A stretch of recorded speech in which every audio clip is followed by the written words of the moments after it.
Hi, this is Wrestling Dr. Hal Lee for Pro Wrestling Extra.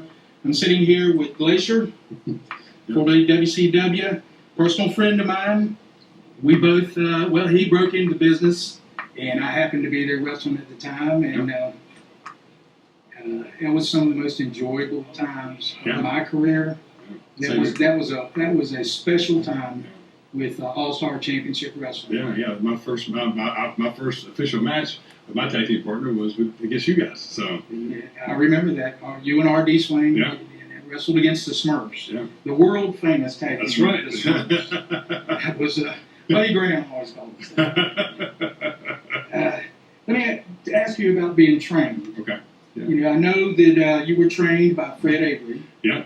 In Valdosta, Georgia. I finished playing college football down at Valdosta, and that spring, I was getting ready to graduate in June, and that April of '87, I got to know Fred because of the local show that you guys were taping in Valdosta, and we worked out at the YMCA together, and he basically invited RD and I to come for a workout. He had a ring in his backyard, and so in April, and South Georgia was already hot in April, so it was one of those experiences where I can honestly say. I kind of resisted at first. I was like, I'm not sure I want to do that. And then once I got in there, I can honestly say that I was 100% hooked. I knew that's what I wanted to do. And as of this taping, this is in June of 2012, and as of this past April, 25 years in the business. So I'm hoping I have several more. I really do. Time flies. It does. I'll never forget you guys coming out for a TV taping in Valdosta. And I said, "Where'd you get your outfits?" And he said, "Oh, this is our football gear. We're the Blazers." Yeah, we figured no one had done that, so we'll go that route. So, also, you were trained by a couple of other people that really big in the business. Yeah. Mr. Wrestling 2. Yeah, Mr. Wrestling number 2, Bob Armstrong. More kind of mentor. Those first couple of years, RD and I we were really lucky to start working in the Peach State Championship Wrestling, which was promoted by Ben Masters, and Ben brought in so many of the legendary veterans. And so just by being around those legends, we were able to learn so much about what we were doing right and what we were doing wrong, and just having those guys watch our matches, give us some immediate feedback in the locker rooms, and then maybe go get a beer with them afterwards, or something. And so we were so fortunate to be around so many guys like Wrestling 2, Bob Armstrong, Ted Oates, Wahoo McDaniel, that level of talent that's been brought in on a regular basis. Just we really benefited. So it was an awesome time. Yeah, let me tell you something, Ray. Seeing you now and seeing how much you're paying back, this is what you learned when you were young. Yeah. You picked up from these guys and they were paying back, and now you're doing it. Absolutely. You are one of the most respected wrestlers by the fans, but also by the other wrestlers in the dressing room. There's nobody here that doesn't speak well of you, and also I guarantee you they come up to you and say, "Hey, can you give me some advice?" Yeah, I'm glad to share it because I'll be the first to say I don't know it all, but I've learned from some of the very best. I mean, when I went to Japan in '91 and spent 3 years there, coming back and forth, I got a chance to really get close to Lou Thesz. I mean, legendary, probably the greatest thing in the history of this business, and I stayed really good friends with Lou until he passed away in 2002, and. All right, there was a fire alarm, no fire.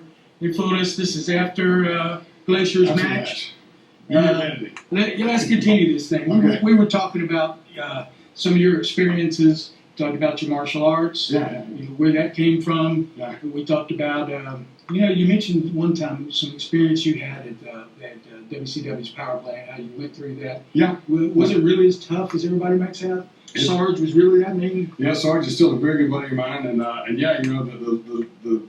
some stories I think if you hear the legend grows as the story is passed on. The power plant's one of those places where what you hear is it was just as intense as what you hear. I mean, it was some of the hardest training I've ever seen people go through. Of course, when I came on board, being I'd already been in the business 8 years, I was able to come in and actually go down there with Dallas Page, is still one of my best buddies, and I trained a lot with Page and all those guys. But yeah, I mean, it was the tryouts were so intense that when I was under contract, we actually used to, if we had a couple of days off, once a month it was Wednesday, Thursday, Friday, 3-day tryout, and guys would pay to come in. And of course, Pistol Pez Watley and Sarge, and of course Jody Hamilton was over all of it.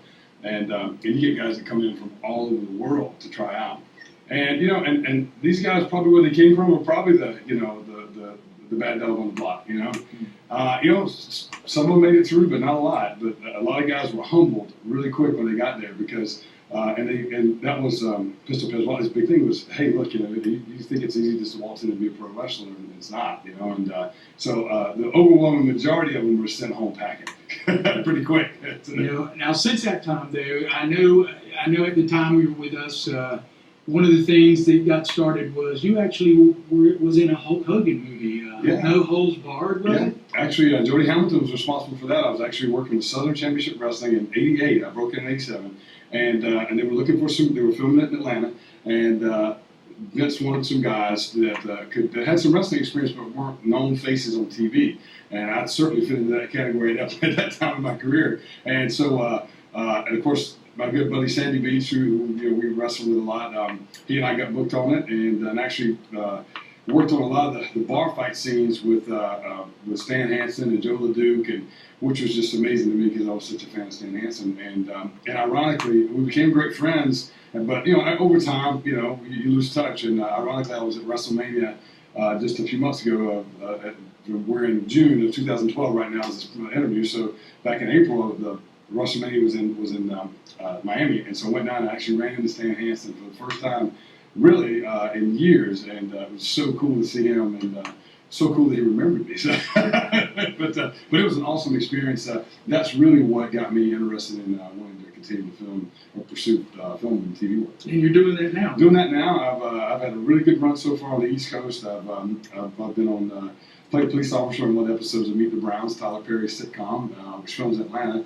Had a very good role. Probably my best role to date was I played the bad guy on the hit USA Network TV series Burn Notice.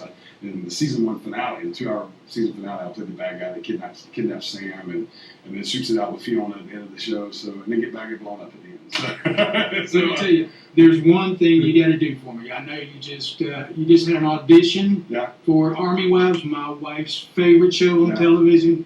Man, I hope you get that. Yeah. Well, you know what? I'll have to get an autograph picture. One of my best buddies, he's the guy who plays, I think it was at the end of season 1 or season 2, the one that, the jealous husband, the one that walks into the bar with all the C4 strapped to him and blows the place up. Right. It's one of my good buddies, Rob Proudgo, and he's an actor out there. She would be thrilled, I'm telling you. Yeah. That's why I auditioned for Army Wives, and I'm actually going back to Atlanta for the summer of 2012 to audition for it. There's a lot going on in Atlanta, and so I'm looking to spend the summer in Atlanta, and then from there, in the fall, move on to Los Angeles and pursue it full time. And a lot of your charity work. I keep up with you on the Facebook page. They're awesome. And see what you're doing and everything. And you give back so much.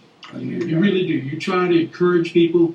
You try to encourage them to have goals. Right. And not just to have them, but to help them reach them. And that's important. And thanks a lot for doing that. Thank you, man. I appreciate it. That's the one thing, and it's not that I'm nothing special. I just had really great people that taught me, and I'm just passing along what I learned and what I was lucky enough that people would spend time to teach me. But the one thing is I've learned is I don't care where you are right now in your life. I don't care what you have or you don't have. If you get a vision of what you want to do, the best advice in the world, it sounds so simple, is just write it down so you can see it every day and make your goal. When you write it on paper, you commit to it. And when you commit to it, like I said, you write it into existence, And when you write it into existence and you commit yourself to it, now you hold yourself accountable for something. And every day, like you put a post-it on the refrigerator, put one on your mirrors, put one in the dashboard of your car. Everywhere you go as a reminder of what that goal is. And, even if you don't hit that goal right away, at least you come close to it and say, okay, well, then you regroup.